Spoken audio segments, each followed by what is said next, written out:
Muito boa noite, seja bem-vindo a esta segunda edição do Verso e Reverso, o programa de debate que ocupa as noites de sexta-feira, espero que também as suas noites de sexta-feira, aqui na Regiões TV. Neste primeiro programa, depois de férias, vamos falar de corpo perfeito. Mas, afinal, o que é o corpo perfeito? Significará mais saúde, melhor qualidade de vida ou um novo segmento de negócio, dos negócios provavelmente mais lucrativos nos tempos que correm. Este é um programa muito especial e eu agradeço desde já a quem nos recebe, o Eldomos e também aqui ao Fluvial, onde estamos a fazer este primeiro programa depois de férias do Verso e Reverso da Regiões TV. Naturalmente que os meus convidados para um programa, enfim, deste tipo, e foi abordando estas questões importantes, porque têm a ver não apenas com beleza, mas também com saúde, sendo que estes dois conceitos cada vez andam mais próximos, naturalmente. E então começo por apresentar o meu painel do Verso, onde tenho a doutora Flora Correia, que defende, segundo sei, que comer bem ainda é o melhor remédio. A doutora esteve recentemente no Brasil, em Brasília, a dar uma série de palestras, e a nossa prestigiadíssima nutricionista esteve lá a ensinar os mais jovens nutricionistas brasileiros como é que estas coisas se fazem numa terra, ou enfim, com tanto renome também. Ao seu lado está a doutora Paula Pinheiro, porque estas coisas do comer bem, do comer mal, estes distúrbios alimentares e outras coisas passam muito também, sou doutora, cá por cima, para esta parte cá de cima também, não é? Para além da parte física. Muito obrigada às duas por estarem presentes. Passo agora aqui para o painel do Reverso, onde tenho a Sandra Figueiredo, provavelmente já a conhecem, da Regiões TV. A Sandra é uma das apresentadoras de Loiras e Morenas, é uma lindíssima manequim, mas é também uma mulher ligada à literatura, à cultura, é uma jovem futura professora universitária, e ao lado do Dr. Francisco Campos, que eu acho que nem sequer necessita de apresentações, que é um dos mais prestigiados cirurgiões portugueses da área da plástica, um homem que não tem papas na língua, um homem de causas e que, para além das suas operações inovadoras, algumas das vezes ajuda a gente pobre que não pode a tratar destas coisas que também são muito importantes para o corpo, para a alma, para o espírito. Passo agora a apresentar-vos uma pesquisa dos meus colegas Vanessa Ferreira e João de Jesus, exatamente sobre o corpo perfeito. As pessoas não sabem ajudar e, na verdade, nem sei se a intenção delas é esta mesmo. Na verdade, todas nós estamos a precisar de muita ajuda. E ninguém está maluco o suficiente para acreditar que ficar sem comer, até nos saltarem os ossos, é uma coisa normal. Mas é um desejo nosso. Conseguem entender? Por muitos motivos, cada uma de nós tem um motivo diferente da outra. Outras têm motivos iguais, mas nem conseguem imaginar quantos motivos existem, além da futilidade. O meu, por exemplo, é a minha mãe, que sempre disse que tinha vergonha da minha gordura. Quando eu era modelo, magríssima, eu tinha mais sucesso nas coisas que ela me investia. A minha mãe fecha os olhos para qualquer risco que eu esteja a correr. Diz que na minha idade pesava 45 quilos e que eu, a pesar mais do que isso, quando tiver a idade dela, não vou conseguir passar mais na porta. Enfim, o problema principal nem é ela, mas sou eu mesma. Só digo que a pressão existe também dentro de casa. Quando eu mencionei certa vez, no início de um blog, que usava manequim de 40, chamaram-me de gorda. Acabaram comigo nos comentários. Depois disso, eu perdi 12 quilos. Mas cada quilo perdido é uma junção de medo, alegria, pavor, descontrolo que desaba sobre nós. Estou a contar isso tudo devido a pesquisas feitas na internet sobre anorexia. Mas falta sempre uma coisinha, a nossa versão verídica, porque é bem assim que acontece. Conheço jovens que saem de casa depois do almoço e caminham o dia todo ao sol quente, com uma garrafa de água. Voltam à noite para casa só para ficarem longe da comida e queimarem alguma gordura. Duvido que alguém seja feliz com essa vida, assim como eu também não sou, mas é a única forma de nos aliviar. Obrigado por compreender.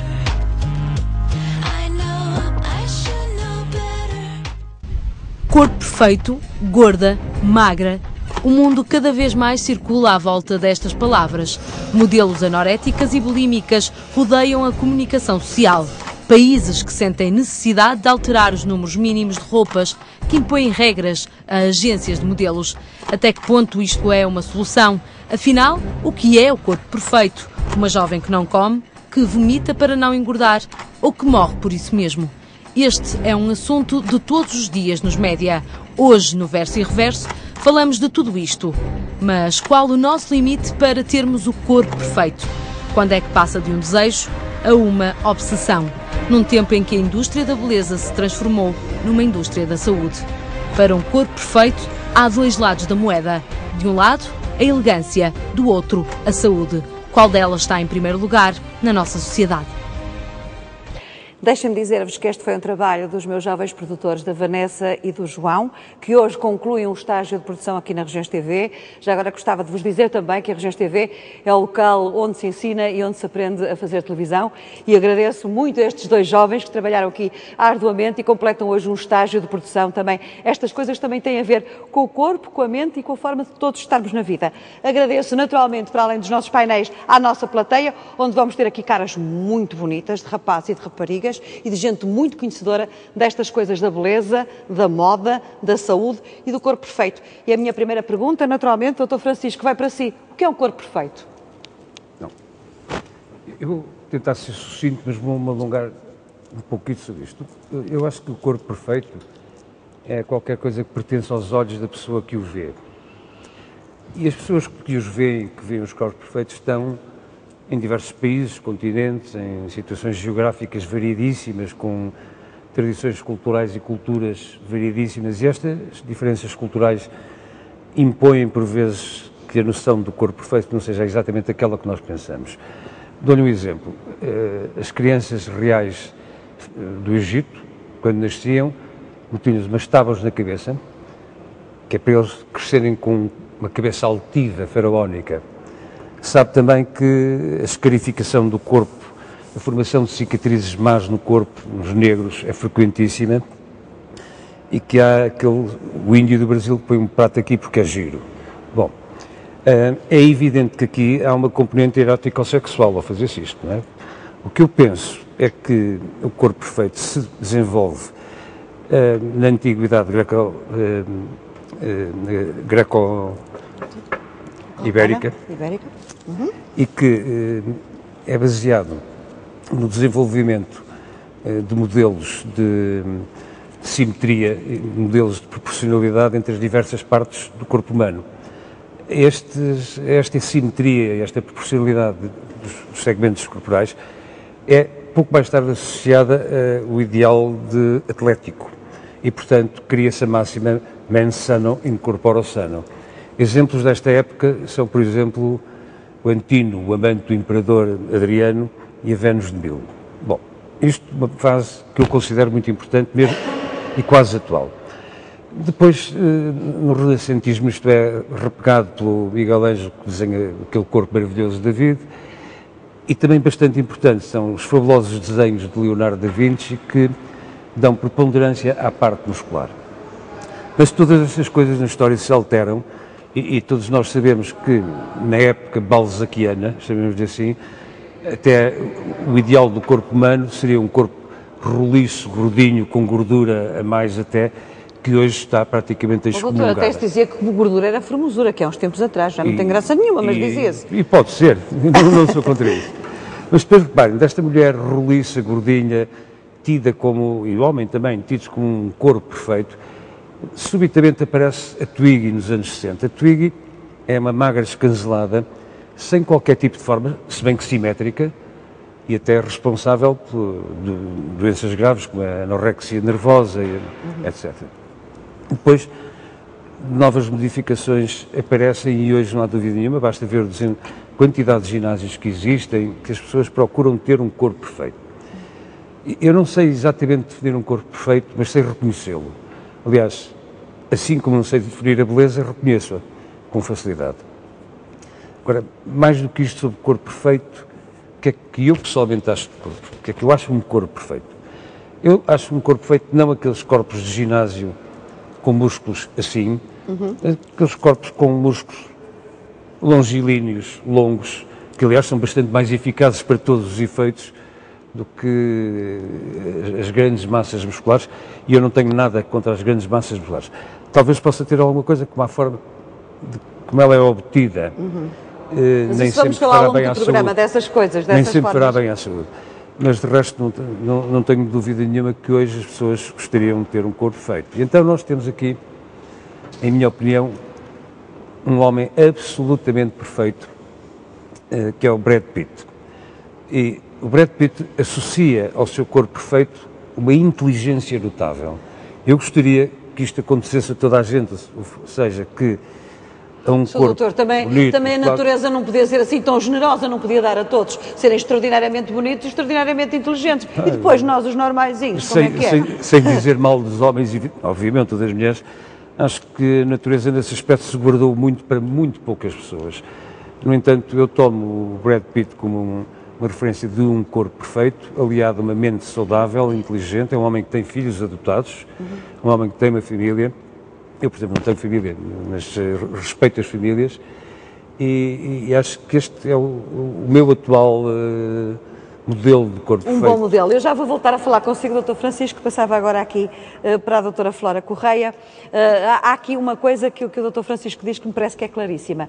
Esta situação do corpo perfeito tem muito a ver mais de quem o vê do que do próprio. Mas o que é preciso em termos de, digamos, de sermos hoje pessoas saudáveis? Porque a doutora Flora, na sua área de nutricionismo, é uma das suas grandes preocupações, digamos, equilibrar esta componente do ser saudável e também do ser bonito, não é? É óbvio. Boa noite a todos. Queria agradecer o convite, que é com muito gosto que estou neste programa, e eu concordo inteiramente com a definição, digamos, do perfeito. Quer dizer, o perfeito é muito vago. O problema, realmente, muitas das vezes, isso está relacionado mais com a parte psicológica, é o que as pessoas pensam, como é que os outros nos veem. Mas o que é interessante é que, de uma forma geral, as pessoas gostam de ter uma imagem corporal que tem a ver com aquilo que foi acabado de dizer, que tem a ver com o facto das modas, das personalidades, digamos, da menina da telenovela que aparece, que tem... Os modelos, não é? A imitação. O corte de cabelo não sei como, quer dizer, e portanto, o tipo de roupa que pode ou não pode vestir. E, portanto, eu penso que o corpo perfeito de uma pessoa será aquele com que ela se sente bem, com exceções. Eu não estou a falar de pessoas doentes. Estou a falar de pessoas não doentes do ponto de vista psicológico. Porque há pessoas que têm doenças e, portanto, sentem-se bem com 1,70 m e 35 kg, quer dizer, mas isso aí já ultrapassa o padrão, digamos, de pelo menos daquilo corpo que se diz perfeito. normal sem ser doente, não é? Pois, eu tenho muita dificuldade em definir o normal, percebe? Por isso, Claro, percebo. tenho muita dificuldade. É sempre uma expressão muito complicada, é como o corpo perfeito, como diz aqui o Dr. Francisco. O normal é muito difícil, não é? Porque ainda há um bocadinho quando falávamos, o ser gordo é ser feio. Não, o ser gordo é ser doente. Contudo, pode não ser feio. A saúde depende da parte orgânica e da parte psicológica. Aliás, é assim que a define a OMS. Portanto, no fundo, o ser gordo, do ponto de vista estético, sai um bocadinho da norma, obviamente, mas não quer dizer que a pessoa não seja bonita. Contudo, a maior parte das pessoas que olham, na realidade, não gostam daquela imagem. Não a reconhecem, estamos a falar dos tempos de hoje, não a reconhecem provavelmente como o padrão corrente de beleza, onde há uma procura, e nós temos aqui uma plateia perfeitamente bom exemplo dessas coisas, bom exemplo dos magros bonitos e dos menos magros muito bonitos, que também temos aqui na plateia. Exatamente. Agora, a questão é que tem muito a ver realmente com a pessoa, quer dizer, eu fiz um trabalho aqui há uns anos em que uma das coisas que me preocupou, porque acho que é preocupante, e mais no excesso de peso e na obesidade que propriamente na parte oposta, digamos, da anorexia e de outras doenças de comportamento, em que eu percebi que realmente as pessoas, por exemplo, quando estão numa fase de emagrecimento, que muitas das vezes não têm noção para onde querem ir, em termos de emagrecimento. E esse estudo que eu fiz era um estudo que se baseava em 9 silhuetas, eram 9 silhuetas, e as pessoas tinham que primeiro identificar com que silhueta se identificavam ao espelho. E se sentiam bem, provavelmente, não? Desculpa? Que se identificavam, se sentiam bem, porque as pessoas às vezes têm um ideal, vê-se uma pessoa muito magra, eu quero ser assim, mas se calhar esse muito magro não tem nada a ver com a pessoa em questão, seja homem, seja mulher, não? Por isso mesmo eu fui procurar saber o que é que eles pensavam, e portanto, eles identificam-se muito para o lado direito da escala, portanto a escala, imagino que é de 1 a 9, identificam-se muito para o lado direito da escala, o 9 é uma obesidade, portanto 7, 8, 9, gostavam de ter uma imagem que corresponderia a um 3, portanto se estamos a ver 1, 2, 3, esta é magra, menos magra, menos magra, menos, não é?